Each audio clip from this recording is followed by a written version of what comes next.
Thank you all for being here tonight. Thank you to Fairfield University and the Connecticut Conference of Independent Colleges for hosting us. I'm going to go over ground rules for our debate in just a moment, but first let me introduce our panelists who will be asking the questions. Sitting right next to me is Mark Pasniokis of the Connecticut Mirror.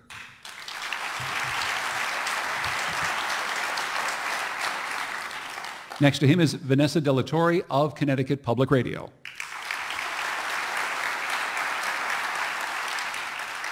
And Max Reese of NBC Connecticut.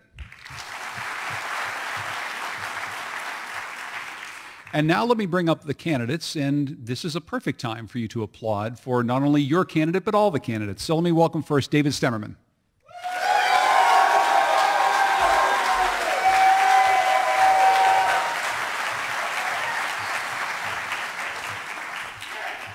Let me welcome next Bob Stefanowski.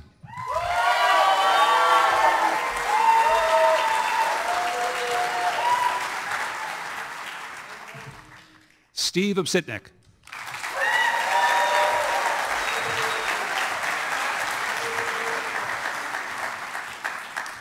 Tim Herbst.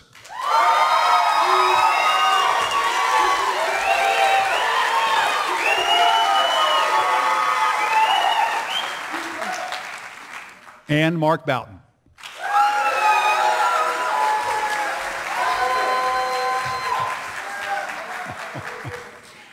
I'm so glad you got that out of your system.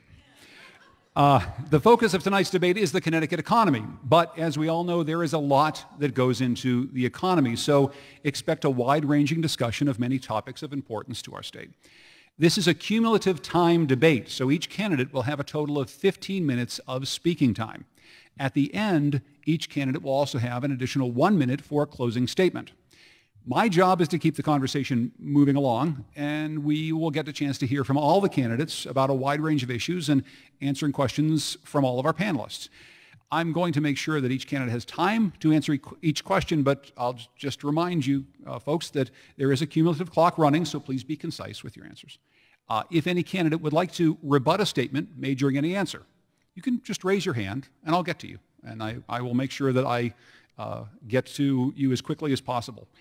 For the audience, you know the drill. Please hold your applause and any other outbursts until the end of the program. It will help us conduct a civil conversation, so thank you very much. You can, however, tweet about this. Use the hashtag #CCICDebate.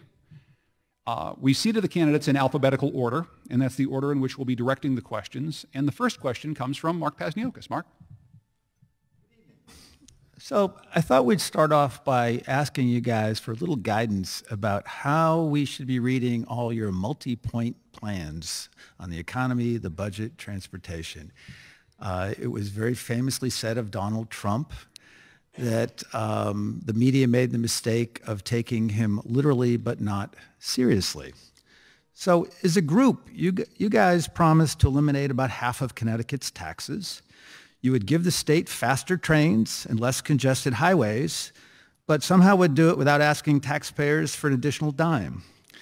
And at least one of you would also do what no state has been able to do, which is break new legal ground and wriggle out of our very significant pension liabilities. So my question is, give us a little help. Should we take your promises literally, or should we view them in aspirational terms of a goal that would tell voters the direction you want to go in? And Mark Boughton, that question is to you first. Of course it is. Thank you. I can't comment on anybody else's plan. I can only tell you this, that we know what has done us wrong. It's the Democrats controlling the legislature over the last 35 to 40 years. So we know the path that we're not supposed to take. We get that. The question is, what path should we take to get the outcomes that all of us want for our Connecticut? At the end of the day, this is our state. And so all of us have to be part of the solutions and being able to make this state the place that it once was, what I call the envy of New England. So when you look at my plan, this sets a tone. It sets a direction as to where we plan on going, whether we talk about phasing out the state income tax over 10 years, whether we talk about eliminating specific tax, whether we talk about criminal justice reforms, whatever we do within there, within that plan, it's a rough cut and a rough sketch to get us where we want to go. ultimately, all of us have a responsibility to get off the path that we're on. It is not working. We've had zero growth since 1991 and negative growth since 2004. So if you go to my website, Boughton2018.com, you can read that plan, and it continues to grow. It's not a static plan. It's an active plan that will continue to grow as more ideas come up and as people suggest ideas. This isn't a case of where I have all the right ideas for the entire state. This is about all of us having all the ideas for the entire state. Tim Herbst. Really appreciate that as the initial question, because it really goes to the core of the decision that Republican primary voters will have to make on August 14th. They're going to have to ask which plan adds up, which plan makes sense, and which plan recognizes the practicality and the severity of the situation we are currently in. In 1990, Lowell Weicker told us that the income tax would be like gasoline on an open flame. And in 1994, John Rowland promised to eliminate the income tax. And at that time, the budget deficits and the unfunded liabilities were nowhere near what they are now. So I'm of a school of thought that feels very strongly, and this is one of the differences in this campaign, that we are not going to be able to cut or eliminate any taxes unless and until we deal with the 86 billion pound gorilla in the room, the $86 billion in unfunded pension and retiree health care liabilities. Unfunded liability is code language for future tax increases. It is going to mean that this state's budget deficit will continue, and over the last decade we have been in protracted and sustained deficit. It's going to mean further cuts to municipal services, educational aid, social service programs. It's going to be the new economic reality in Connecticut that directly impacts people. So here's where I'm a little different. I say we have to dig out of the hole first, and in a very meaningful and structural way, bring the kinds of changes that other states have brought to get these unfunded liabilities under control using every statutory and legal remedy at law, and more importantly, truly balancing our budget. And once we do that, the tax cuts and relief that I'm talking about make sense. Stop the hemorrhaging, eliminate the estate tax, stop people from leaving here, eliminate the Social Security tax, tax on retirement income, gift tax, reduce the corporate rates to show businesses that we are not crazy here. Work to eliminate the income tax for those people making $75,000 or less to truly lift up the people that are feeling the impacts of Dan Malloy's economy. But more importantly, simplify the code with a plan to reduce the income tax. But folks, we're not going to be able to eliminate a tax that accounts for 55% of total revenues unless and until we deal with this $86 billion problem in a meaningful and structural way. Yeah, thank you for having me here and hosting this debate, Fairfield University. Scott Walker, when he stepped into the chair in Wisconsin, the governor's chair, their pension plans were funded about 39 cents on the dollar. Now into his, I forget his third or fourth term now, they're funded at 99%. Charlie Baker has taken the income tax of Massachusetts from 5.5 down to 4%. So sometimes the distance from impossible to possible is much shorter than we think it is if you have the right leadership and the right will to address a problem. Look, in the business world, I was always taught, you say what you're going to do, you say what is the outcome, and you say how long is it going to take you to get there. That's what stakeholders and shareholders want from you. So that's why my plan is a very detailed, specific plan, a 5-step plan to building 300,000 jobs over the next 8 years. 5 plus 3 equals 8. So it's not a framework. It is a goal that we have to get to, because since I graduated from college, this state has only created 5,600 total net new jobs. So how do we do it? Day one, step one, targeted tax reform. I'm not living in the fantasy world of getting rid of the income tax, which is 50% of our revenue, because I'm an engineer. I'm a nuclear engineer, electrical engineer, and I'm an MBA, and I'm a Republican, so I like a dirty word called math, okay? So day one, targeted tax reform. I will give back 5% of the taxes to people, seniors. I want to hug seniors, get rid of the estate tax, stop taxing Social Security and pension. I want to hug working people, give them a tax cut from 5.5% down to 4%, and eliminate over a 3-year period the corporate tax and tax on LLCs, and that accounts for, in year one, 5% of our revenue. As I do that, step two is I look for $3.5 billion of detailed spending cuts, which is in my plan. It includes addressing the pensions. It looks at consolidating entities within government. And we can do that together with the legislature, or I have a plan that I can do it with my direct reports working together. And step 3, what we have to do is build career corridors in Connecticut, day one, and I'll talk about more of that tonight. How we have to inspire ourselves to build not one Roosevelt Island, but dream for 3 Roosevelt Islands here so we can turn the moving vans around, get our kids and ourselves retrained for the jobs that are here for today, and we can't cede that to Massachusetts or Rhode Island. So it's great to be back. I graduated from this university in 1984. I don't think this building was actually here, but I think I'm a good example of the value of a Jesuit education. I left Fairfield. I had a job within 90 days up at Price Waterhouse in Hartford. I was a senior guy at General Electric, one of the top 50 people in a company with 300,000 employees. And I was a CFO of U.S. Investment Bank, where I had a $500 billion business over 35 countries. I have made a career out of doing things people said I couldn't do. Not only can we get rid of the state income tax, we have to get rid of the state income tax. It's always amazing to me that people say you can't do it. Well, we actually already did it. Before 1991, this state did not have an income tax. And you know what? We were the fastest growing state in the entire nation. Since Lowell Weicker put this tax in 1991, we've been one of the slowest in economic growth. I'm not saying it's going to be easy. It's not going to be easy. But what people want for our next governor, who's somebody who's going to say what's possible, not somebody who's going to say what's impossible. Not someone who's going to put up a lot of excuses about why things can't be done. And we're going to fund this tax cut by ripping cost out of this state like you've never seen. We're going to start with resizing government. At UBS, I had every single department come in. I said, I don't care what was in your budget last year. This year, it's 0. And we're only going to add back in what you absolutely have to have. We ripped $1 billion of cost out of UBS in my first 12 months. We're going to restructure CBAC. We have to do it. We're not going to find $100 billion in the next 10 years. It's not fair to the people that are in the unions. Those checks are going to bounce, and it's too big a drain on this economy. We need to reform the entitlement system. We need to take care of people that need it, but we need to do it in an equitable, responsible, and fiscally disciplined way. We need to reprioritize. What does this government do? We build a busway from New Britain to Hartford that nobody uses. Instead of investing that money in education, investing that money in infrastructure, and investing it where it needs to be. And finally, we need to revitalize our cities. And that doesn't mean subsidizing Hartford with hundreds of millions of dollars by guaranteeing their debt.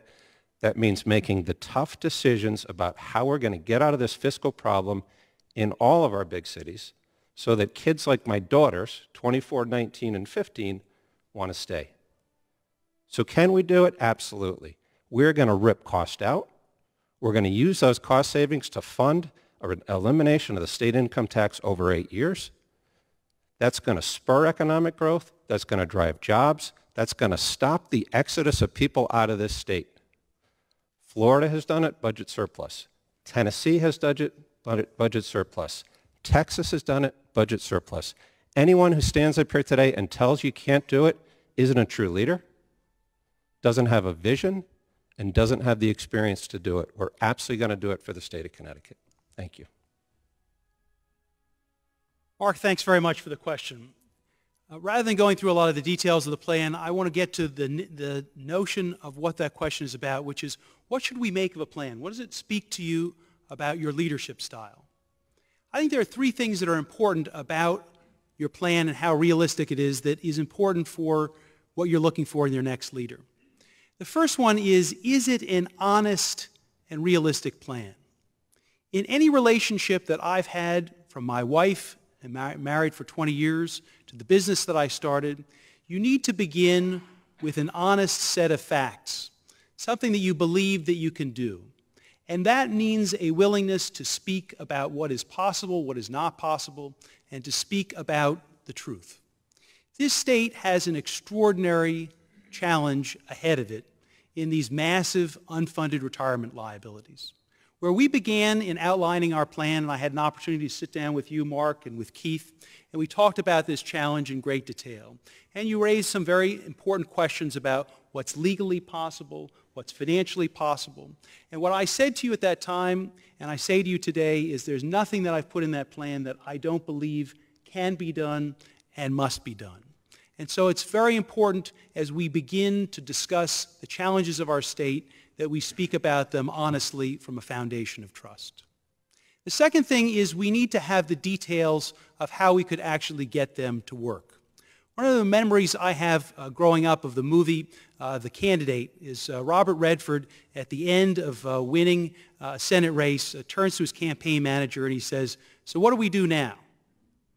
And the concern I have is, yes, we've got a lot of wonderful aspirations about cutting taxes, cutting spending, getting jobs growing, but we have a tremendous task ahead of us of what do we do now. And so in terms of cutting taxes, I view that we have to cut taxes. I grew up in Newton, Massachusetts when it was called Taxachusetts, and we were losing families and businesses just like we are here today. But what we said is we need to have a plan that is detailed, that we outline $3 billion of tax cuts, how we're going to pay for it with $2 billion of spending cuts, and $1 billion of revenue offsets so you can believe in it.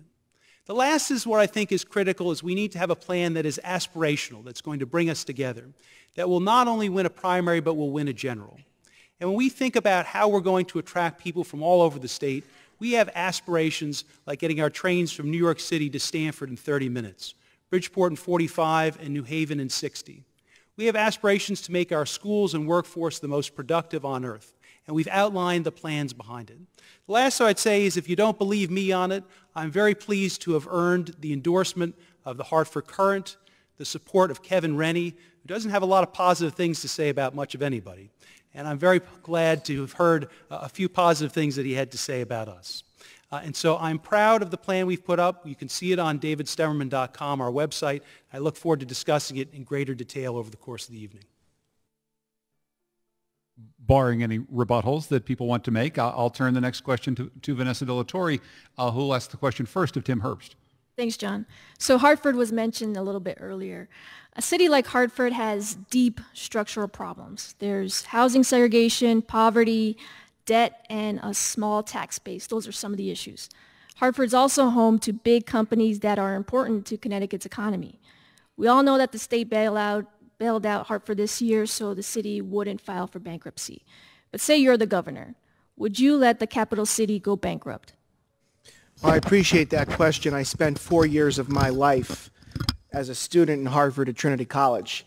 And I think about the Hartford that I knew when I was a student at Trinity and the Hartford today, and I am embarrassed and ashamed as a Connecticut resident that our capital city is on the brink of bankruptcy. I get asked this question a lot on the campaign trail. And people say to me, Tim, would you support the bailout or would you allow the city to go bankrupt? I would not do either. Here's what I would do. I would do what was done 20 minutes up the road in Springfield, Massachusetts, when Mitt Romney was the governor of Massachusetts. The state of Massachusetts said, by legislative action, that they were going to bring in a financial control board and give that board actual legal authority to make financial decisions on behalf of the city and to make labor management decisions on behalf of the city. Here's my problem with the bailout. It is a hallmark of the last 8 years. We have a governor and a legislature that consistently punish good behavior and reward bad behavior. And when I talk about that bad behavior, I'm not talking about the hardworking citizens of Hartford. I'm talking about the elected leaders over several years that have kicked the can and made decisions that were based upon the next election and not the next generation. We need qualified people to go into Hartford to take the politics out of the situation, to give that city the tough pill of medicine it requires to make the structural changes that are necessary to get the capital city back on track. There's a reason why businesses are leaving the city of Hartford. There's a reason why people are leaving the city of Hartford. Because the mill rate is simply unsustainable, and the taxes are simply unsustainable in Hartford for businesses to continue to stay there for the long term or come to our state to make a new investment. So if I'm elected governor, that is the course of action that I will suggest to the legislature that they take. It is time to give Hartford the tough pill of medicine it requires, and it is time to send a message to all of our cities that we have to manage our budgets responsibly, appropriately. We can't kick the can on pension liabilities, and we can't consistently go to the taxpayers of Connecticut looking for bailouts. It starts with a top-down approach that really focuses on true fiscal reform. This is about restoring fiscal stability to our state, to our cities, to our towns. And what's happened over the last 8 years, and we saw in this last budget, is when Dan Malloy wanted to take a third of the teachers' pension costs and jam them down on towns, it was a tactic to soak up the rainy day funds in the towns of this state that have been operated well. That is rewarding penalizing good behavior. We have to go after and encourage people to run rainy day funds and be independent on their own. In our cities, yes, there is an out-migration from Connecticut. It's been going on for a while, and it's been going on because we're overtaxed, and we drive businesses out and young people out, and we need to rethink how we actually build an ecosystem so that people can build a career here, build a family here, and retire with dignity. So when it comes to a city, I believe that every entity has to stand on their own. And we had a saying in the Navy, it's not what you expect, it's what you inspect. And when you inspect how pension liabilities have been built up in overtime and other tactics over time, it is just not the right behavior, and we need to drive our towns and cities to be efficient. And there are reasons, as I said, people migrating out of the state, and that's why we have to look at initiatives like what I proposed, building a Roosevelt Island project here in Connecticut, where we anchor applied research universities with our businesses that are still here and rebuild our cities, because the cities have to be our future, which will attract young people for jobs that are here, because we have to grow that tax base, again, within our cities. But it doesn't start with going and taxing the hardworking people of Connecticut and doing a bailout. We should have addressed the root cause of the problem, that Hartford has a spending problem, and that's what has to be addressed. This is the perfect example of how a politician approaches a problem versus how a business person approaches a problem. I went to the board of GE once, Jack Welch was there, and we had a troubled company. I asked for $50 million to turn it around. And I talked for about an hour, and at the end of it, Jack said, you know what, you're going to get it. He said, but there's certain strings attached. He said, you outlined your plan. I want toll gates. I want milestones every 30 days. I don't want you coming back asking for money. This is it. This is all you're going to get. And by the way, if you don't turn it around, you're fired. What does a politician do? They go to Hartford, they say, well, let's throw some money at it, make the problem go away for 2 years until I get reelected, and then we'll worry about it later. Let's subsidize the bonds of Hartford and have Connecticut's debt rating go down, Hartford debt rating go up, and we get zero concessions from the bondholders. This is the problem with politicians. We need to start running this state like a business. Forget about the moral problems of it, where we're rewarding bad behavior by people in Hartford that are doing the wrong things, politicians in Hartford. But just from a pure business perspective, I wouldn't be against trying to save Hartford, but I've yet to see a plan that actually gets it into a recovery mode. And I think, unfortunately, we're probably at the point where we need to file it for bankruptcy. Look at Detroit.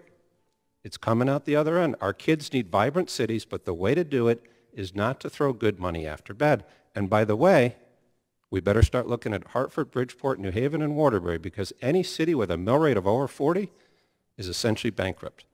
That's why we need a business person to come in here, address some of these issues, make the tough decisions, stop wasting money. And you know what you can do with some of that money you saved that you're not wasting it? Fund a tax cut. That's what we need to do in this state. So Bob, I share your approach here that having accountability and having a real plan is the right approach here. I share the view of just about everything that we've heard on stage. The challenge that we have in Hartford is in some ways, it's on a small scale what we have for the state as a whole. It's runaway spending, but critically it's also these significant unfunded retirement liabilities. And when we move forward and try to address them for the state as a whole, we're going to have that same conversation with our municipalities. Because if we fix it at the state level and we don't at our cities, we're going to have this problem continue and fester. In terms of rewarding good behavior or bad, I've got 5 children. If I went and bailed them out each time they had a problem, it would be a real problem for them and for our home. And so having accountability and standards is good for everyone. Last thought, just in terms of the importance of our cities. It's important for us to have healthy vital, vibrant cities. It's important for the communities that surround them. We have on Fairfield, just at the border of Bridgeport, it shouldn't be such a stark contrast as it is today. And so some of the key ideas that we have in terms of building transportation infrastructure, how we revitalize our schools, are going to be very important for making our cities the vibrant places that they can and should be. Well, as somebody who runs a successful city every day, I always like to point out that I don't have a boardroom to report to as mayor. I have 85,000 residents and another 25,000 residents that come into work every day in the city of Danbury. They are my bosses, and they vote with their feet. If they don't like what they're seeing, they're gone, because that's just the world that we live in today. So to answer your question, do I think Hartford should have been allowed to go bankrupt or should have gone bankrupt? And the answer to that is yes, because in my job and what I do, I hold people accountable. We set goals and we assess how well we're doing towards those goals on a weekly and biweekly basis with my department heads. I always have a saying. That saying is, don't come to me with the problem. Walk in the store with a solution. A solution for Hartford is not to build a baseball stadium. That's a really bad idea, particularly when you're facing the kind of debt and the stressors that they have on their economy. I get it. It's a quality of life thing. But on your list of needs and wants, that really is not ranking very high. In addition to that, you have to hold the elected officials in those communities accountable. You can't have employees. For example, in my city, we have 21 city council people. 21. We have one person that serves as a staff person to all those 21 people. She makes about $52,000, $53,000 a year. In Hartford, every single council person gets a staff person, and they make $80,000 a year. We're 44 square miles. They're about 16 square miles. Bad decision. Look how much they pay the registrars. Registrar voters, important position. Very close to $90,000 a year. Bad decision. So my point is that if the political leaders in the community won't make the tough decisions because there's just too much politics involved and they want to get elected another time, then we need to let them go bankrupt and say, look, you made your bed, now you got to sleep in it. If we run in there and try to buy everybody out of their problems, they're just going to do it over and over and over again. There are solutions to healthy cities. Some of it is transit-oriented development. We talked a little bit about that. That helps spur growth within the inner parts of the city. In addition to that, I think Hartford and New Haven can make an argument for pilot money, which is a real problem in terms of entities that don't pay property taxes within their city. But it all starts with the leadership at the top, and Hartford has had failed leadership for literally decades, and that's why they're in the mess that they're in. The city of Danbury has a mill rate of 27. We're 159th in spending out of all the city and towns in Connecticut. That's good leadership, and that's how you assess performance on a daily basis. If no one has a rebuttal. This is all very civilized, by the way. Thank you, gentlemen. It's very, dare I say, public radio of you in the way that you're conducting this, so thank you. Max, you've got the next question, and I'll go first to Steve Obstinik. We're sticking with the theme of cities for the moment. During the most recent RFP process for Amazon's HQ2, Connecticut provided 5 separate proposals, and all of them focused around the state's cities: Stamford, Danbury, Waterbury, Hartford, and a joint bid from New Haven and Bridgeport, none of which were announced as finalists. Considering how dependent those cities are in many cases on state government, what kind of message does that result send to the state and the cities on the way they conduct business? It says we got to do better. Look, the first requirement in that Amazon RFP, the first thing was a stable and friendly business environment. That was the first requirement they asked for. So it didn't make sense for any Connecticut town or city or state to submit a proposal because we are not stable and friendly business environment. That's why we have to, in my 5-step plan, look at bringing down taxation specifically on corporations. We will have businesses flocking from Massachusetts and New York here around that. Step 3 in my plan, we need to get the cholesterol out of Connecticut to forming businesses. Connecticut needs to take a big fat Lipitor. It's too complicated to start a business, to run a business. It's easier to do it across the border in Massachusetts. And, you know, if you've if the politicians, and we've been led by career politicians for 40 years in Connecticut, so they always view more government as the solution. But when you come in from an outsider's perspective, with a business perspective, but also in my background, I've built software systems at the federal, state, and local level for DMVs. I was talking to a gentleman the other day who lives in Connecticut. He did the application for the state of Indiana, a one-stop shop online that basically you go there and it deals on the back end with all the various departments you got to go to. Day one, we have to work with solutions to bring that in. So that's why I believe we got to start hugging our customers here first, seniors, working folks, and businesses, before we're ever going to earn the right to bring an Amazon here. Because you will not bring a customer here until the current customers of Connecticut start talking to their friends and saying, this is a great place to do business. And I'll tell you a quick story. I was on with a manufacturer from Italy, aerospace. Someone wanted me to talk to him, convince him to come to Connecticut. I called him up and I said, how about Connecticut?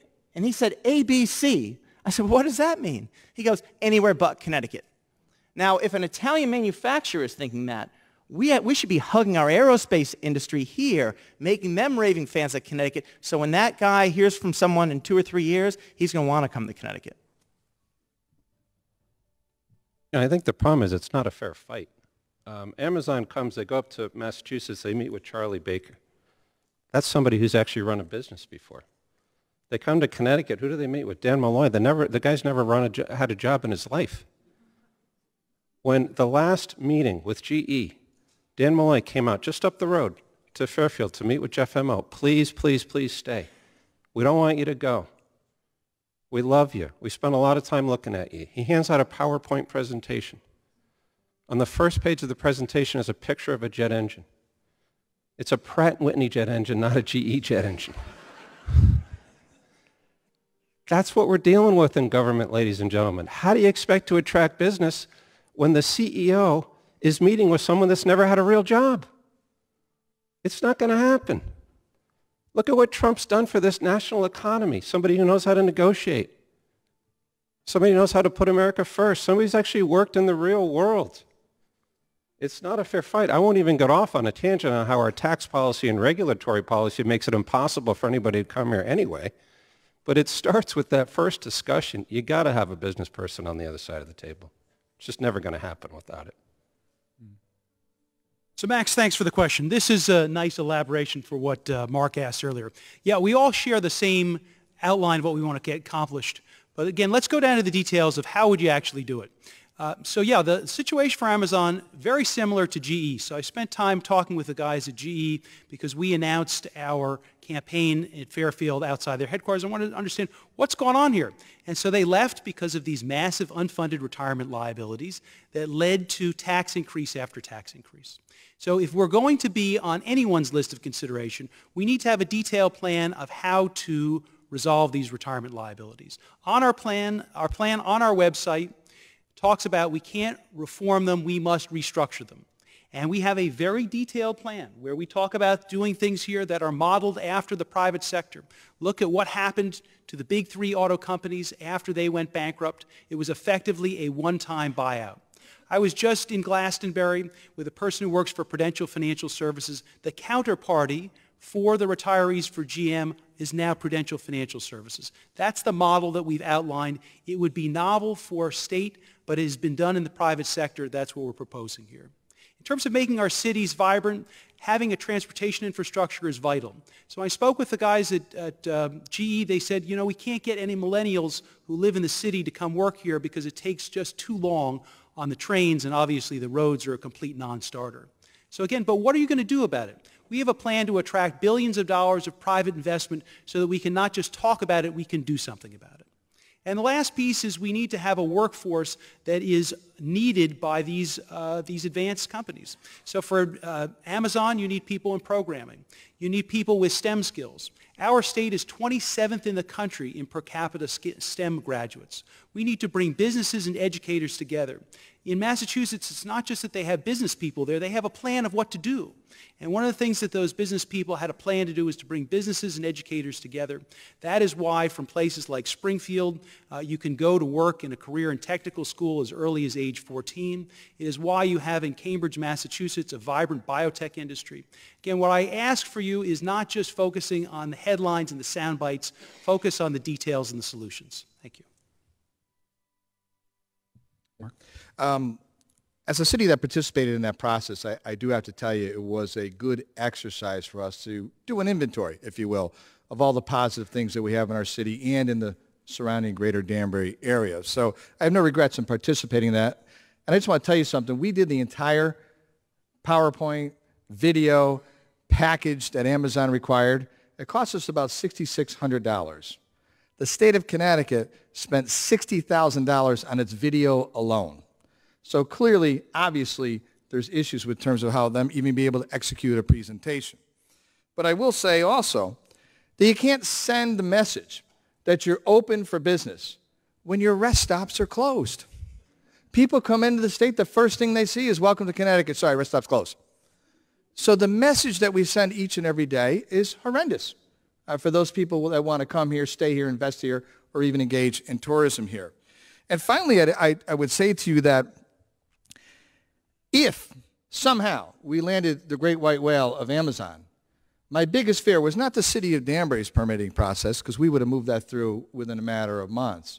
The state of Connecticut would have left us hanging for 4 years before they figured out how to actually approve any kind of project that size.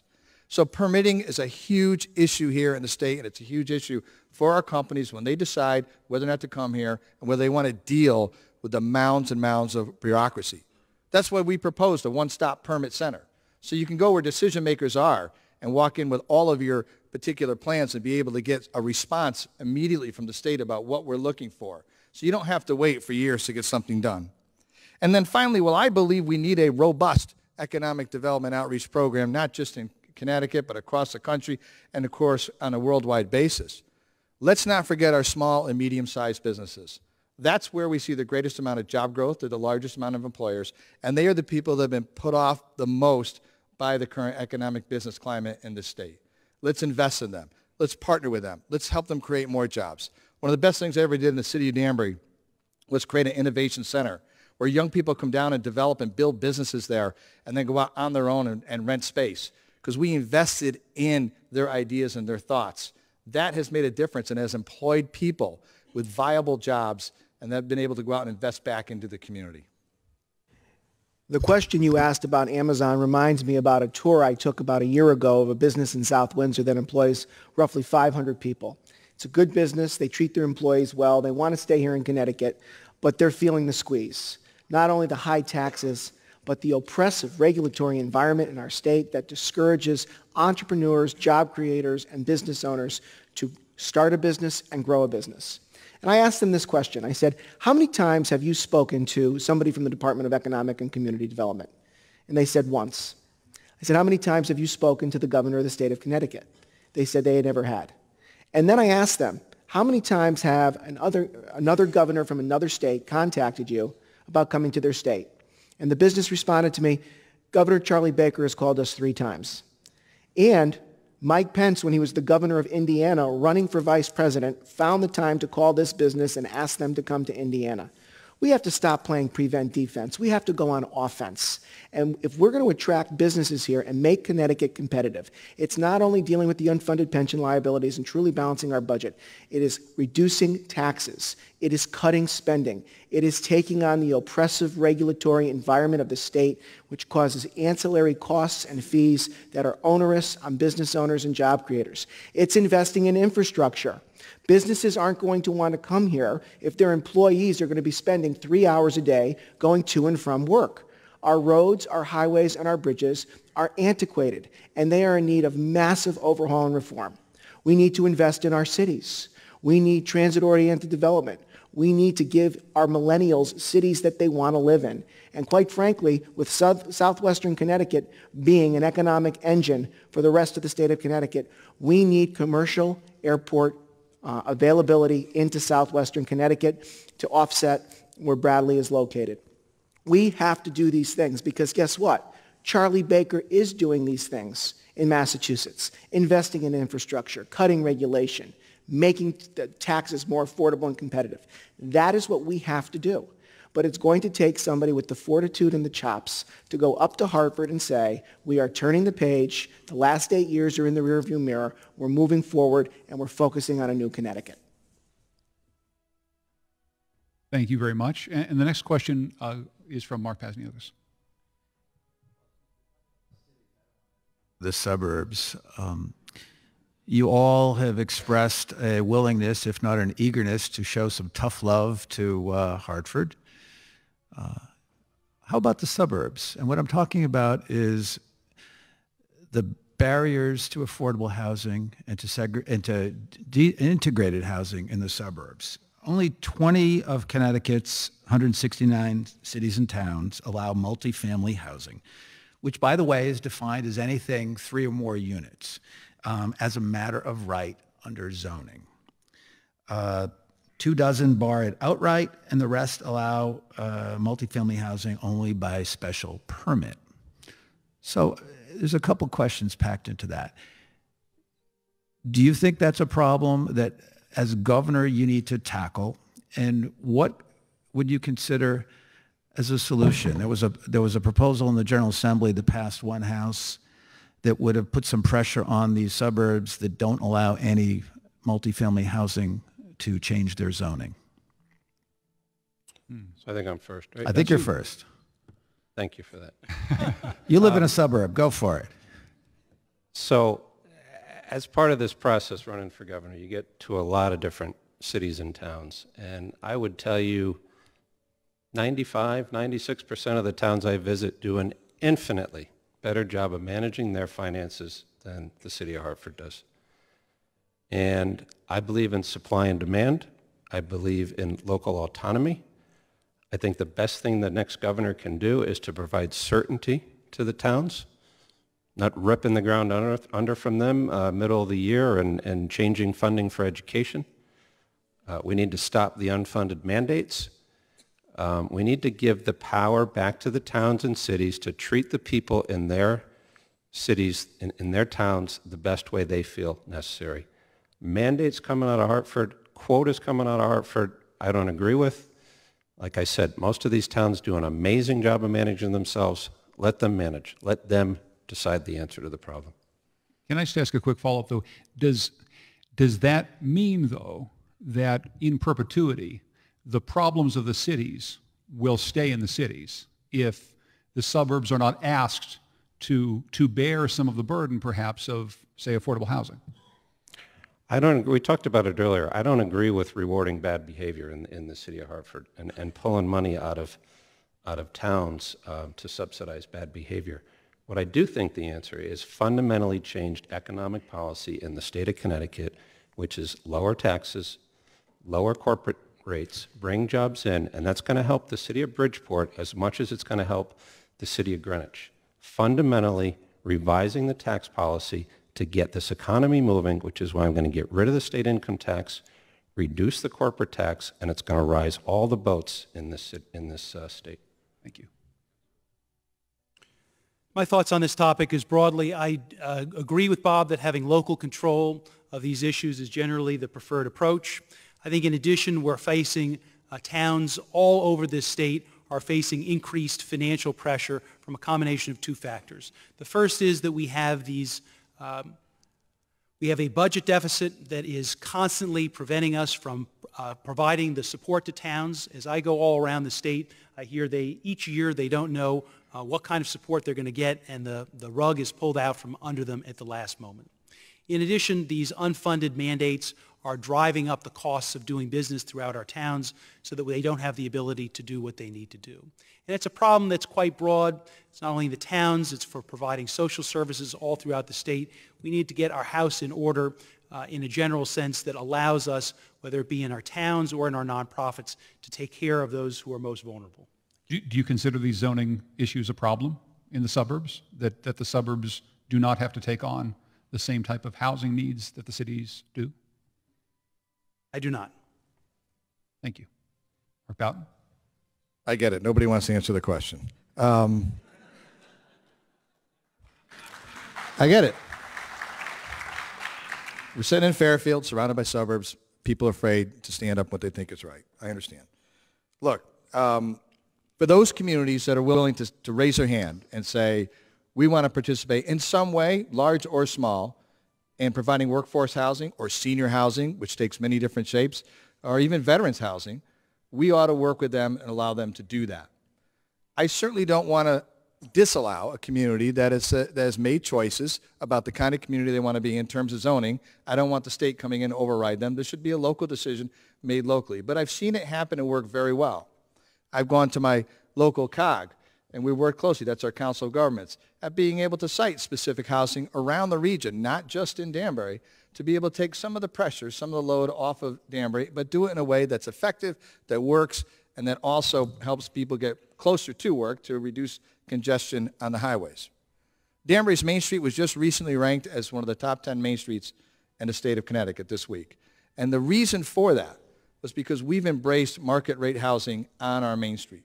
We just completed 370 units of all private finance market rate units. Now we're on another project of 170 units, all privately financed market rate units.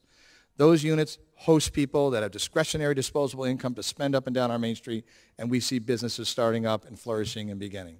That's strategic, and that's allowing people to be able to take advantage in many ways of our zoning, but also to work as their partner and saying we don't want it here, we want it here. It works better here. And I think we can do that, but we can't do it from a top-down model. It's got to be a local decision made at the local boards and commissions. I'll also say that those opportunities, when driven locally, have been successful in our area, and I'm proud of the fact that some communities did raise their hand and said, yeah, you know, we think we can accommodate a senior housing project that is over 55 and will allow people to be able to live there. But it's all been based on their local decision. You know, I think this question goes to the core of when you are a governor and you're dealing with public policy issues affecting housing. By extension, you're affecting people's lives, and it is more than just a balance sheet. And I can tell you that I began my career in public service on the Planning and Zoning Commission, had the honor and privilege of serving as its chair. And one of the things that I learned is that our current laws in the state of Connecticut regarding affordable housing aren't providing affordable housing to those that need it. If I'm elected governor of the state of Connecticut, I will repeal 8-30G of the Connecticut General Statutes, which has been a moneymaker for developers in the name of so-called affordable housing that has not provided affordable housing to those that need it.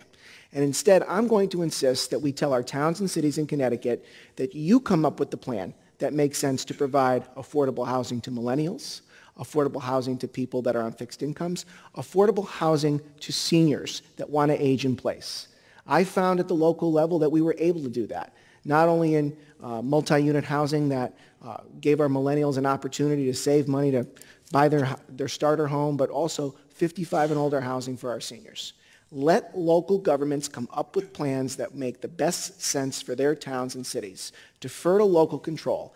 This is one of these laws that has been on the books for 25 years in the state of Connecticut. It hasn't achieved the desired outcome. It has been used as a zone-busting tool to usurp local control. And if I'm elected governor, I will insist on laws that provide truly affordable housing to those that need it while relying upon local control to do it. Thank you. Steve, sit back. You know, the reality is we're a state of gaps. We have an achievement gap. We have an income gap, and we have a skills gap. And I agree, 830G has been more of a tool for developers to work around a system to make more money than to drive affordable housing. And I've been thinking a lot about this, and today I'll tell you, this is one of the hardest things that I have talked to people around the state, and I don't have a silver bullet for. And I'm spending a lot of time thinking about it. But I'll tell you about someone who opened my eyes, and I think it comes down to this. It comes back to allowing people in towns to be more innovative, to come up with their own solutions. In the town of Fairfield, gentleman in the audience today, a few years ago, I was talking about my career corridors and how we can focus around healthcare delivery as a center of excellence. Like, why don't we think as a state that we can create a center of excellence for senior living in the state of Connecticut? Sounds crazy, right? Every day for the next 20 years, 10,000 people are going to retire. Every day for the next 20 years. As a business person, I view that as a market opportunity. So in talking to this individual, they said Fairfield's already ahead of this trend.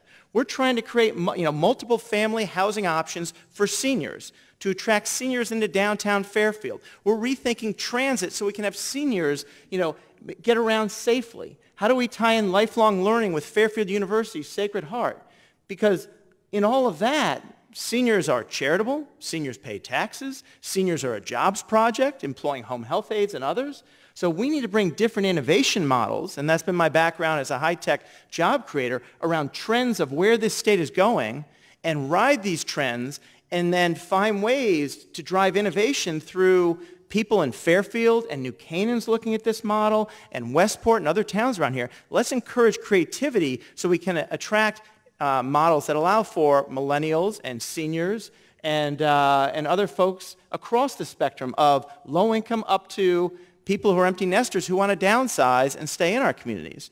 But it should be driven by the towns. We shouldn't be put in a headlock by Dan Malloy over something like 830G.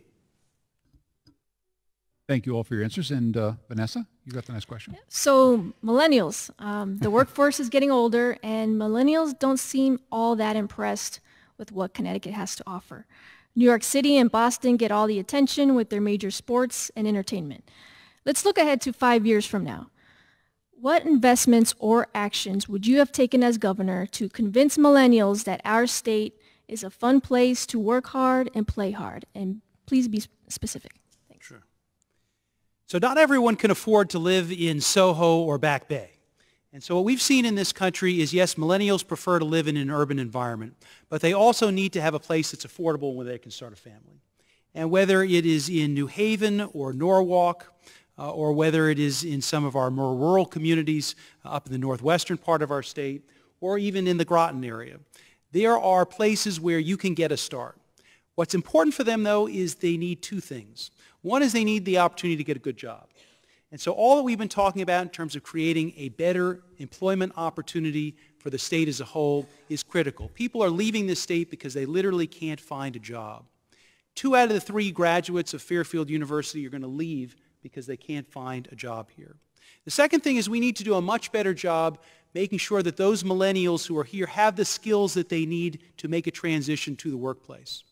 So if you go to manufacturers all over the state, and we have tremendous opportunities for new employment, 16,000 jobs at Electric Boat in Groton, 10,000 jobs for Pratt & Whitney assembling jet engines. All too often we have our students finishing school without the requisite skills. We need to bring business and educators together for places like Platt Technical School, Goodwin College, so that they learn the skills that they need so that they can earn a good living here. And the last thing is, people do want entertainment. They want to be able to get somewhere. Well, if we have our roads as among the most congested in the country, if we have trains that are slower than they were in 1970, we're not going to be able to get to New York or to Boston. And we're the only campaign in either party that's proposed anything specific of how to do it. We're going to attract billions of dollars of private investment to rebuild our trains, roads, and airports, to get that train from New York City to Stamford in 30 minutes and New Haven in 60. That will make those communities much more exciting to millennials and to everybody. Well, I think the first thing we can do is determine who we are as a state. We have struggled for 50 years not understanding who we are as a state. We were always that place between New York City and Boston that was just a little bit cheaper. And then once we implemented the income tax, we weren't a little bit cheaper. We were actually a little bit more money. And now coupled with rises in other fees and services, we've actually in some places in the state, you can live for less in New York City than you can in the state of Connecticut. That's a problem for us because we don't have an identity that millennials will be drawn to say, I want to be there, I want to live there. And because of that, we struggle at kind of defining what our place is in the United States of America and really the world when you think about it. Millennials like certain specific things. They love downtowns. So investing and working closely with our mayors across the state of Connecticut to get their downtowns and to understand that this can be and have a tremendous amount of economic derivative from development downtown is a good thing, and we ought to be helping them and working with them. Millennials are also tend to be non-traditional folks, and so they don't mind walking to work or biking to work or taking Uber or things like that. In fact, if all of you remember when you were growing up, the number one thing you could do was get your driver's license. That was the big moment in your life where you had freedom from your home. Nowadays, driver's license is nice, but not the end of the world if they don't get it till they're 18 or 21. And that's because they're using other modes of transportation. We've got to adjust and recognize to that. And finally, I think we can change a little bit about who we are by changing the cost of what it is to live here. And that's why cutting and reducing the income tax is so critical.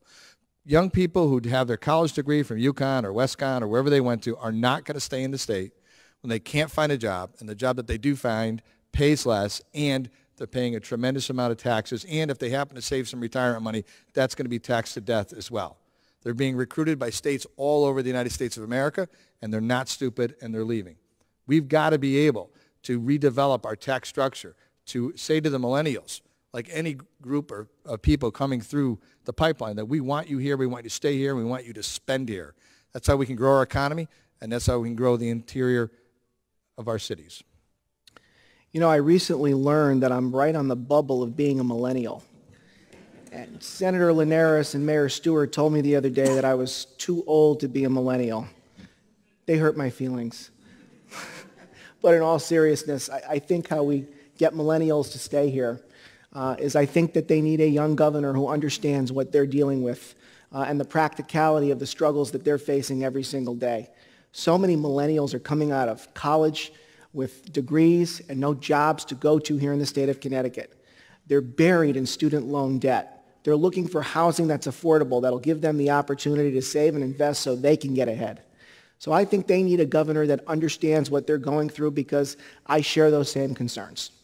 If I were to be elected governor of the state of Connecticut, I would assure every millennial who wants to stay here that I will work every single day to ensure that if they go through our college and university system here in Connecticut, which is among the best in the nation, I will work with our educational leaders and our businesses to guarantee that there's greater collaboration and synergy with respect to what you can major in and what jobs are available for you here in Connecticut when you graduate. Millennials are leaving our state in record numbers because there are no jobs for them to go to when they graduate here in the state of Connecticut. There are no vibrant cities for which they can live in.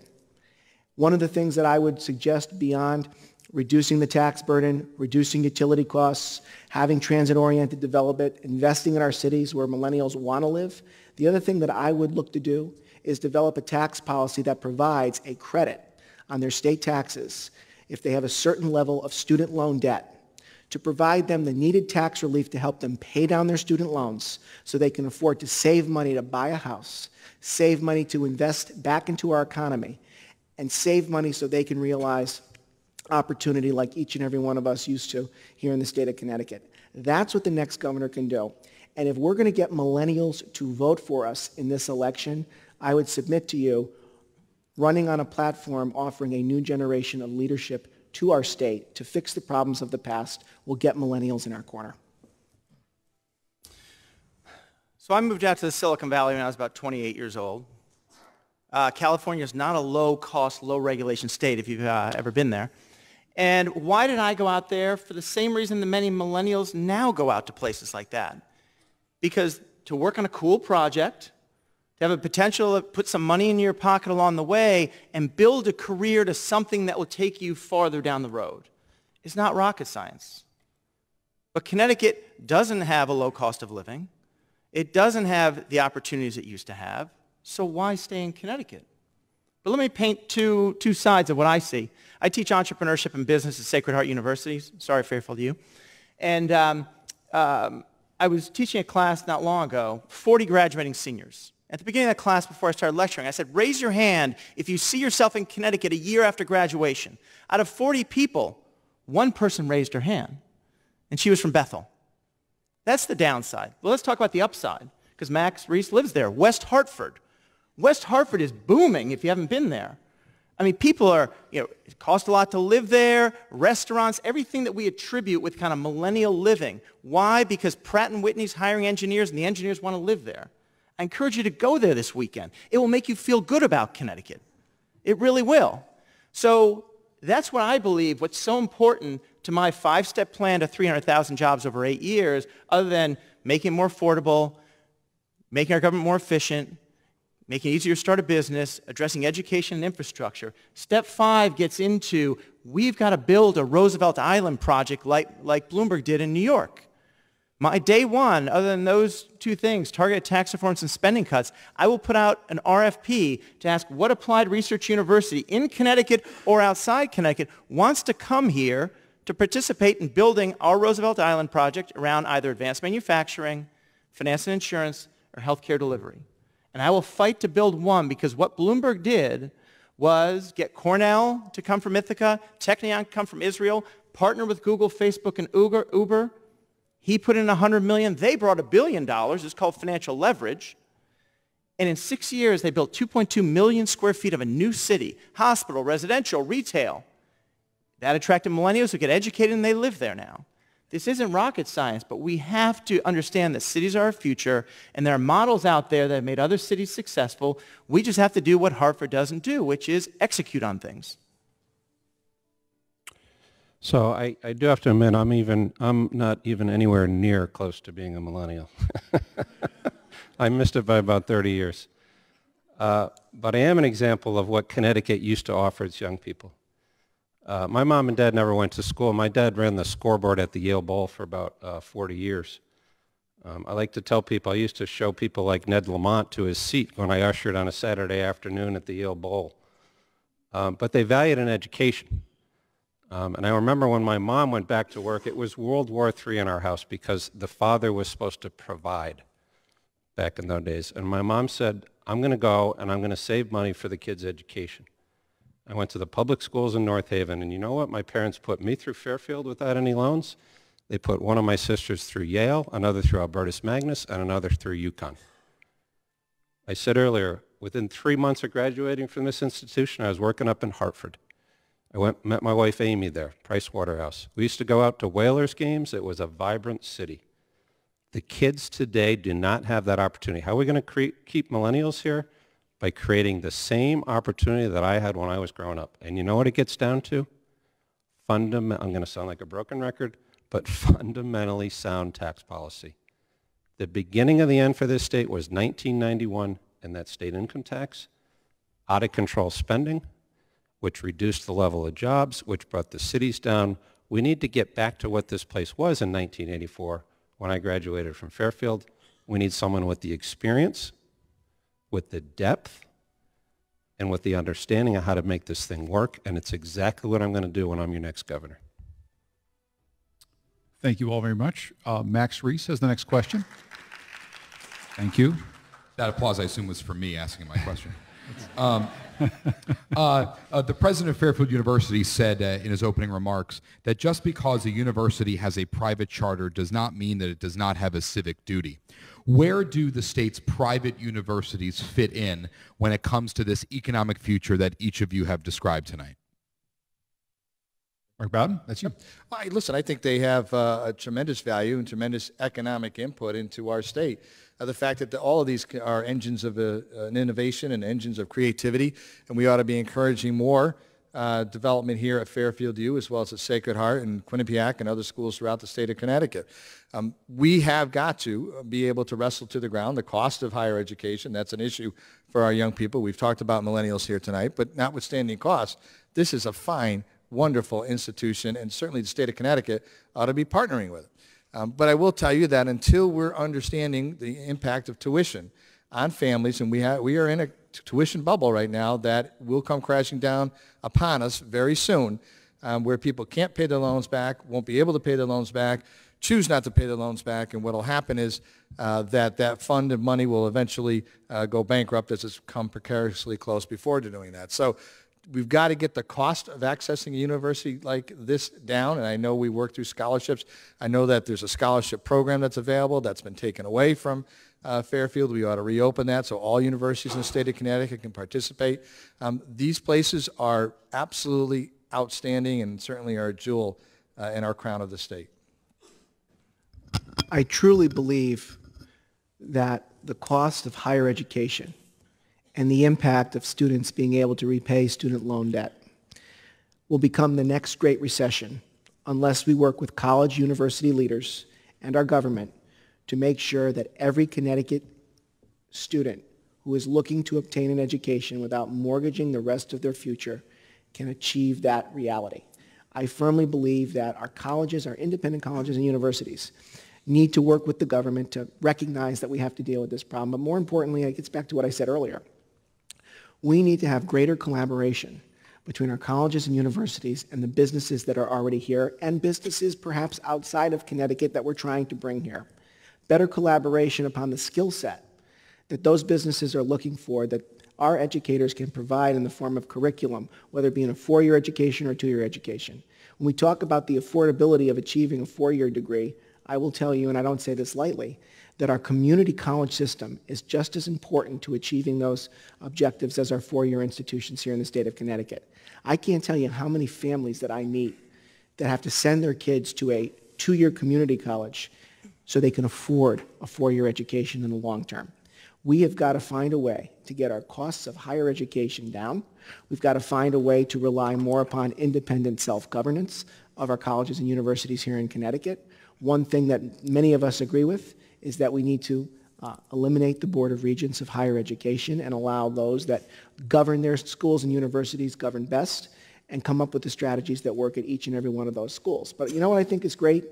The civic engagement that is happening this year when our colleges and universities are hosting these debates, because it shows an eagerness and a willingness to let the people of the state of Connecticut vet the candidates seeking the state's highest office, and we have to build upon that partnership. If I haven't mentioned, I have a 5-step plan to 300,000 jobs over 8 years. And universities, trade schools to universities are critical to that, this institution and others. Because I don't think our governor has ever brought the business community together. And by the way, we have 24 Fortune 1000 companies who have not evicted themselves from Connecticut yet. And we have 42 trade schools to universities. The governor hasn't brought them together and basically get people to define, skills that are needed to build these 300,000 jobs so you can have a supply chain of trained people delivering those jobs.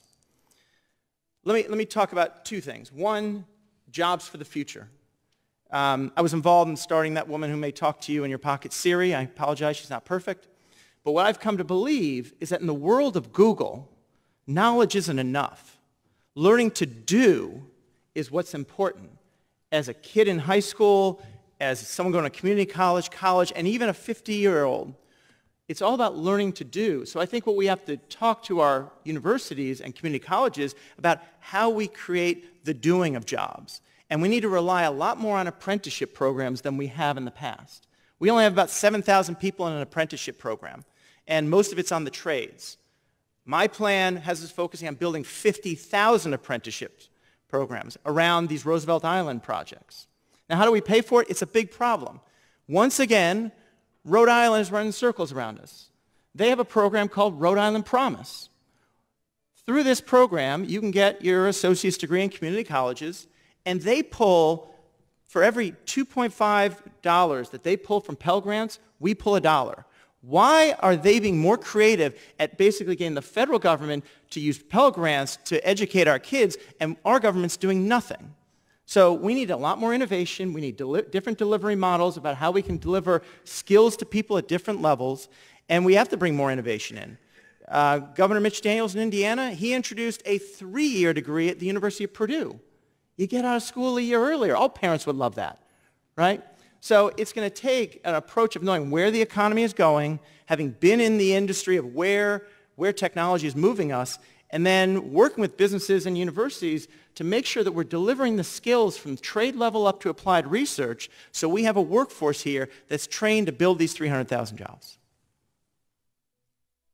I think it depends on the kid. I mean, for me, Fairfield Uni going here was the best thing that had ever happened to me. I got a Jesuit education. I learned the value of integrity. I learned the value of leadership. Being an accounting major wasn't the most exciting things. When I went out, there weren't a lot of people impressed with that. But I learned a trade. But there's also kids that spend in $200,000 for a college education, and the return on investment for that is years. that should really be going to trade schools. And when I go to the mid-sized companies in this state, they are dying for basic engineering, machine tooling, and that's not to take anything away from the bigger universities. They have a place. Kids should go there. It's been terrific for people like me, but we shouldn't be pigeonholing kids into what they're supposed to do. Trade school, you come out with a job, you're doing very well. So the bottom line to me is to have a choice. Private universities, public universities, trade schools, and guide kids to the area that's best for them without having any preconceived notions about what you're supposed to do in life. Our 42 colleges in this state is one of the great assets that we have to rebuild a bright and great future. And it's a combination of both our private and public schools. Private schools like this, we have in Yale one of the top 10 research universities on the planet, which is a tremendous asset for us to take advantage of. There are a couple of things that we need to do quite a bit better. One is to make sure, as we've talked about before, that our employers and our educators are coordinating. If you look at what's happening in Massachusetts, in Cambridge, you have a vibrant biotech community because the leadership there has brought them together. We have that same kind of opportunity not only at Yale and New Haven, but we've made a tremendous investment at UConn, in Farmington, and we have tremendous potential there. The second, though, is improving affordability, and that is the 800-pound gorilla here. And I believe that introducing market-based mechanisms here is important. So Goodwin College, and we've got a couple of people here, they can train somebody at half the cost of a community college. And what they said to our legislators is, we can train somebody for about $8,000. It takes $16,000 for a community college. We can get about $5,500 from a Pell Grant, and all that we want for the last $2,500 is to have a share of their state income tax. That sounds like a pretty great deal to me. But this state said no because we have a no layoff clause for our community colleges, and this would just be an extra cost. We need to have a governor who is going to restructure those employment agreements so that we can use innovative thinking like this.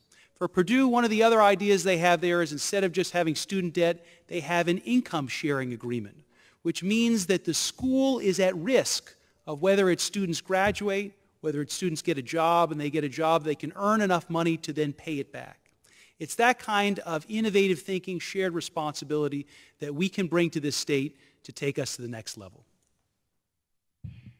Thank you very much. I will just let everyone know as we get the timing that there's now a little bit of a disparity in the amount of time left. And Mr. Obstinik, you have about a minute and 15 seconds left, just so that you know to be concise with your answers. And the next question is from Mark Pasniukas. You've all, both here tonight on your websites and on the campaign trail, you have all spoken in detail about the shortcomings of transportation in Connecticut, what needs to be done to maintain the infrastructure and hopefully improve it. But I will confess I'm a little less certain about how you would pay for that. I know what you're all against. You're against waste, fraud, inefficiency, and for God's sakes, tolls. But for a moment, I would ask you to humor me, as well as anybody else who's studied this. And let's assume for a moment you're going to need some more revenue at some point. What is the fairest and most reliable source of revenue that the state of Connecticut should go for to maintain and improve our transportation infrastructure? Mr. Herbst? Yes. Okay. I knew you were going to ask that question, Mark. Here's what I think we need to do. So you must have a good answer. I do. I do. I will talk about revenue first, but then I want to talk about the underlying problem. One of the things that I have suggested in previous debates is that I would insist upon, if I'm elected governor, performing an asset inventory of all of our state-owned property, facilities, things that we are not using. And I would explore looking at a sale-leaseback option for those assets and properties and dedicating that revenue to a fixed fund. I'm not going to use the term lockbox because the people in Hartford don't like that term. They don't like to abide by it. But we have to have a fixed revenue source that cannot be rated, and I would explore that. But let's get to the underlying problem. You know, when people talk about tolls, here's what I've learned. In Connecticut, especially with the Hartford insiders, the more money you give them, the more they will find a way to misappropriate it. That's what they told you when you got a gas tax and they increased it and increased it again, and they said that's going to fund transportation. Just last year, transportation advocates told the governor, give us an additional 0.5% in the sales tax, don't cap us on bonding, and we'll be able to fund all of our transportation projects. Budget's adopted in October. In February, the governor announces the cancellation of $4 billion in infrastructure projects because the Special Transportation Fund does not have the capacity to fund them. This is an issue important to Fairfield County. And if I'm elected governor, before we start talking about revenue enhancements, I'm going to insist that we do a forensic audit of the Special Transportation Fund. We need to focus on priorities. 95, Metro North, Merritt Parkway, they have never been as bad as they are now. We have to start focusing on priorities, not busways to nowhere from New Britain to Hartford, but the things that we have to invest in to fix our roads, highways, and bridges. And we have to insist that we have a capital plan that focuses on these core priorities and a governor that's going to appoint a DOT commissioner that doesn't increase operational encumbrances by over 60% in an 8-year term. It's time to get back to focusing on the basics. It's time to focus on what we need to fix. And we do not need to always focus on additional revenue sources. Connecticut has a spending problem, and it's time we start spending responsibly and start investing in our infrastructure so our residents can get to and from work without sitting in gridlock. Thank you very much. Mr. Obstinik? In the interest of time, I stand shoulder to shoulder with Tim on that. I couldn't have said it better.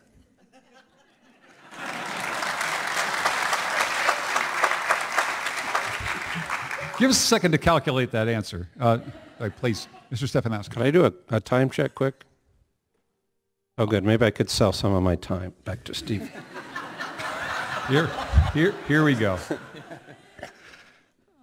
This is an area we need to be realistic. We've got budget deficits coming out of our ears. We are not going to find the money in the state budget to fix our infrastructure. It's simply not going to happen. I'll get this economy moving with a tax cut and bringing jobs in, but we can't get it moving fast enough to get a surplus in the budget to fix the roads. It's all about the private sector. Other states have done it. There's a ton of money sitting out there waiting to invest, roads, bridges, airports. I met with a team a few weeks ago. Tim mentioned it. They'd love to do a sale leaseback on the XL Center. So what do? We give it another $10, $15 million of taxpayer money to try to prop it up and sell it 3 years from now. They would come in. They would take over the operations. They would finance the improvements. We would get a share of the gate coming out the other side. We turn it from a cost center into a revenue center. There's a lot of things we could be doing with airports. Other states have done it. You privatize the airport. What's the one thing that works on I-95? The rest areas are actually pretty good with McDonald's, and they could used to be upgraded a little bit, but they're actually pretty good. You know why? Because the private sector runs it. So why we're so fundamentally against letting these businesses in, you have to know how to deal with them. You can't give them an extraordinary rate of return, but I've been dealing with them for 30 years. We can cut a fair deal. We can turn all of these cost centers into profit centers. And while we're doing that, upgrade the infrastructure with a budget that we have right now that simply cannot afford to do it. And I'll just quickly say, David Stemerman, you'd asked if this is the last question. You still have about 3 minutes left total. I would love to get to one more question if possible. Mr. Herbst has used up all of his time, but please, if you would. I thought that was the last question. Depends what it is.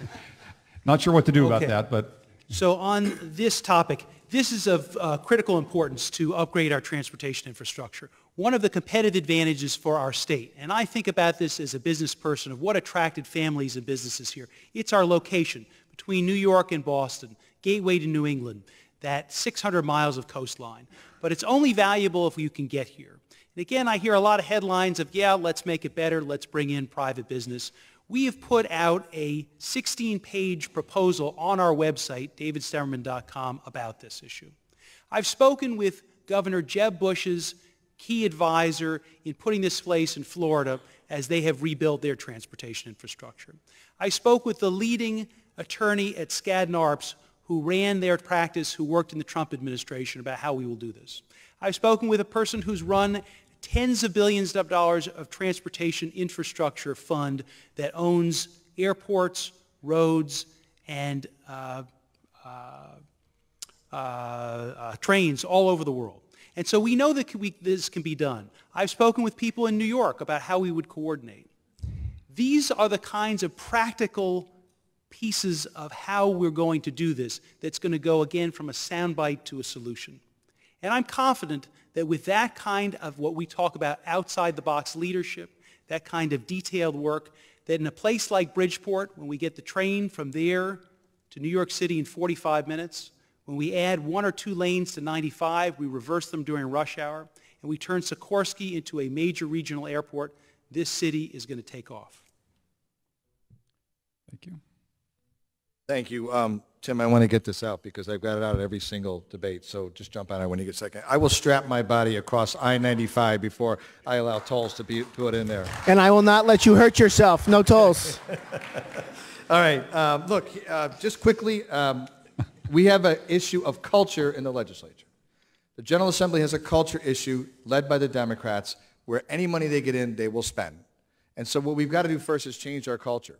So allowing them to generate new revenue, collect new revenue, public-private partnerships are going to want to be paid back. It's going to require fees to be paid.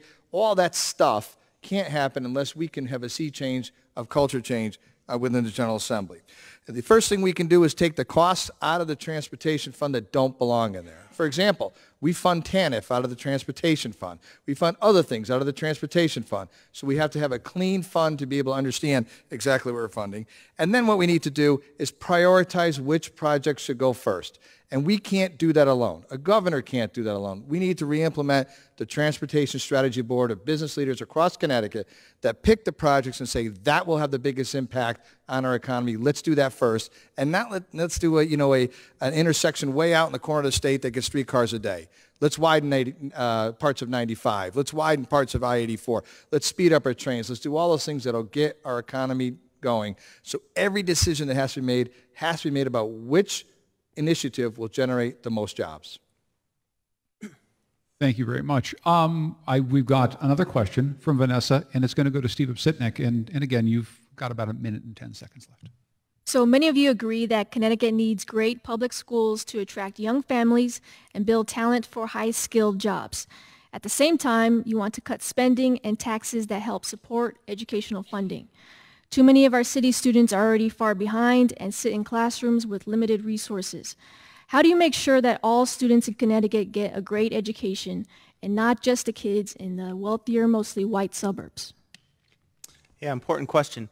Look, I think if you look at the 169 towns of Connecticut, there are roughly, I think, 160 school districts. We have some regional school districts. The ones that work well, we have to keep control as close to the student as possible. Let those school systems continue to do what they do well.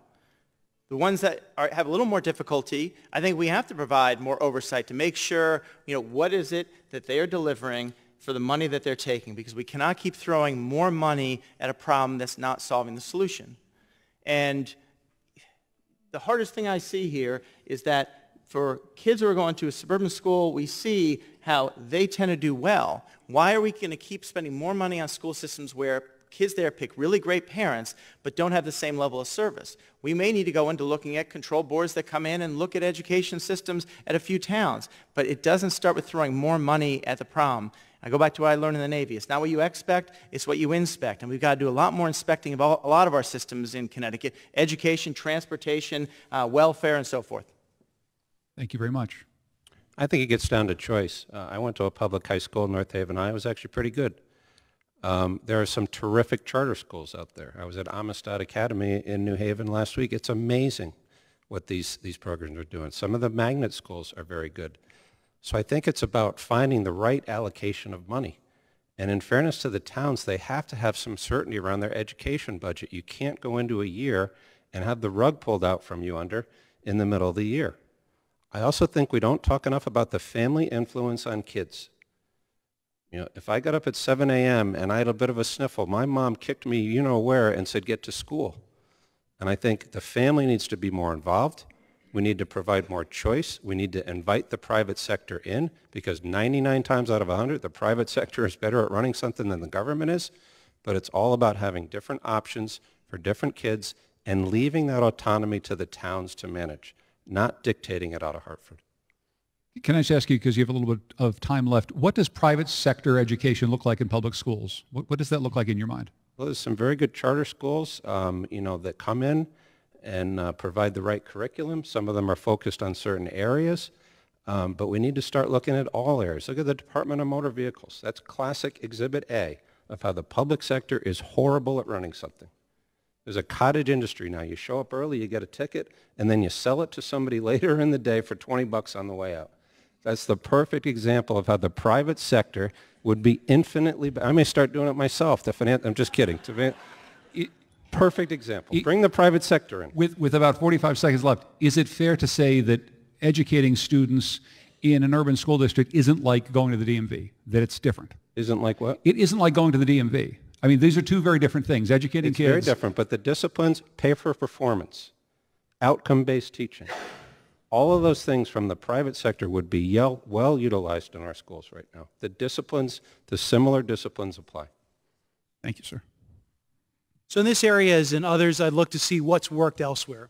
Massachusetts faced a very similar dilemma 20 years ago, where not only were their top schools not as good as they should be, but the achievement gap was unacceptably great, and I think here it is immoral. They did two things. The first thing is they raised their standards. They don't use Common Core because it's common. They set the highest standards in the country. The second is they had accountability. There's accountability for students to improve, and there's accountability for their teachers and principals, and ultimately for a school district. If a school district fails to educate its children, it loses the privilege of local control. The last piece is I do believe in competition and markets.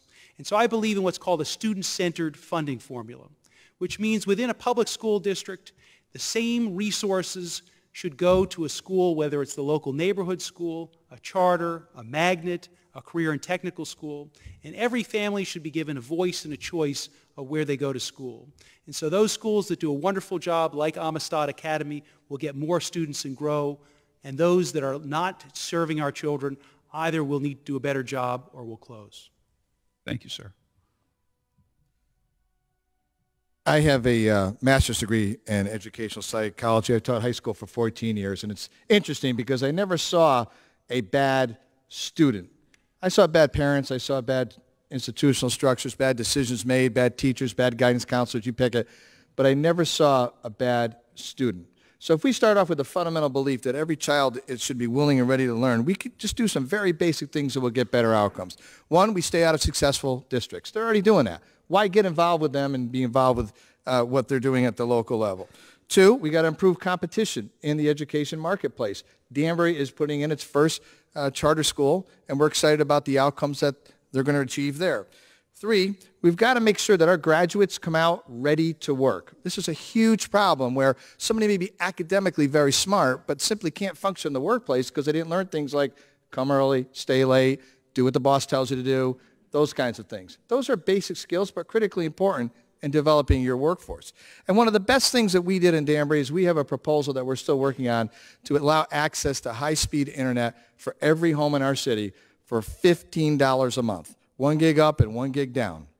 And after 5 years, it becomes $5 a month. That's where the state can partner and help close the achievement gap.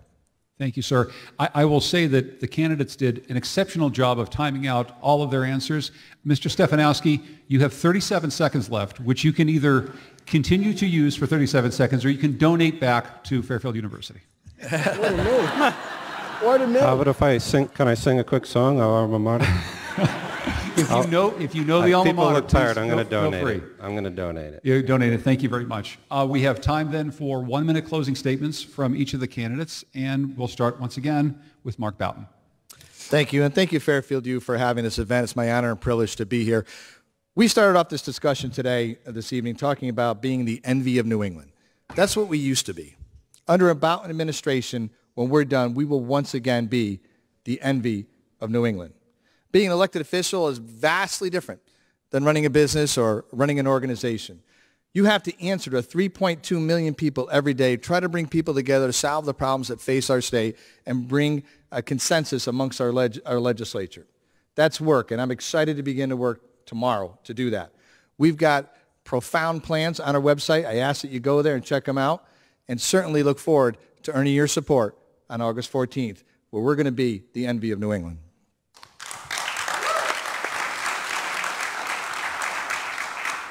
Thank you very much, Mr. Herbst.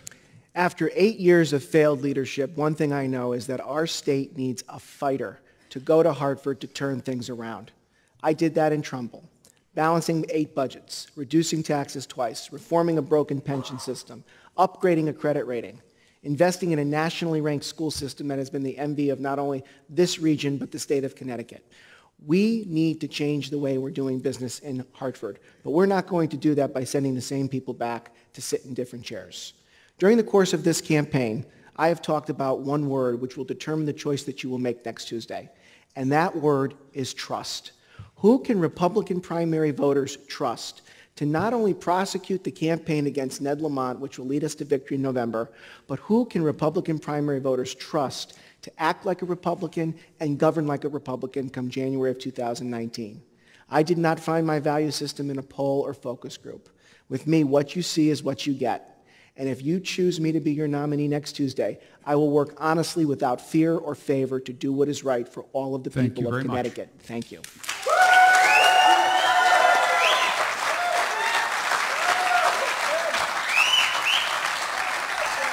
Mr. Obstinik? Well, thank you all for coming again tonight. Look, in the submarine service, we're all trained to be firefighters. And we're all trained to run into the fire. And Connecticut's on fire. And to run into any fire, you have to have the experience, the plan, and the character to put out the fire. I grew up in Stamford. I attended the U.S. Naval Academy. I did my submarine service down the road in Groton. I've started really great companies, changing people's lives. And that's what we need going forward, to inspire ourselves to be in this state and have our kids here with us. You have to have a plan to address it. My 5-step plan to 300,000 jobs in 8 years is detailed and specific, and is the roadmap we need to go forward. In the end, it comes down to character. My grandfather used to always tell me that when you apply heat to iron, you get steel. And I'm a battle-tested, hardened piece of steel who has high empathy for the people of Connecticut. I'd be honored to earn your vote on August 14th and be your next governor. Thank you.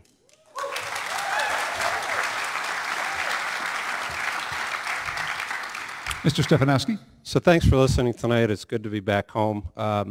Our state is in an absolute crisis. And if you honestly believe that the best option is to hire another politician to get us out of a mess that the politicians created, then I'm not your guy.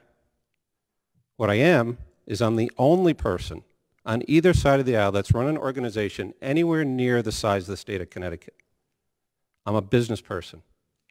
I'm an outsider. I know how to negotiate.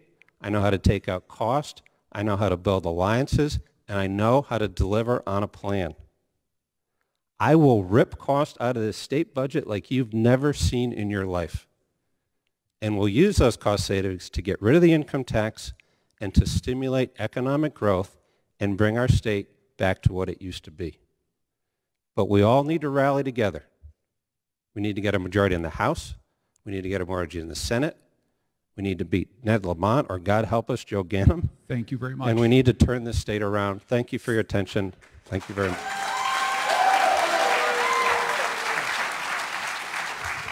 And David Stemerman. What we need if we're going to achieve any of our aspirations that we've talked about today is not only to elect a Republican governor, to elect majorities in both houses of the legislature, and to govern with a moral authority of telling the people of this state what it is we need to do. We need to bring everybody together. And just a couple of weekends ago in neighboring Bridgeport, I was marching in the Puerto Rican Day Parade. And I can assure you there are more Republicans on stage than I shook hands with on a 5-mile parade route. But when I called out to everyone, "Salvamos Connecticut, todos juntos," everyone was cheering. We will save Connecticut, everyone together. We all know our state is in trouble. We all know that we need more jobs. We all want lower taxes. What we need is a leader who will speak honestly about our challenges, who will inspire us to be our better selves. Join me. Let's save Connecticut. Thank you.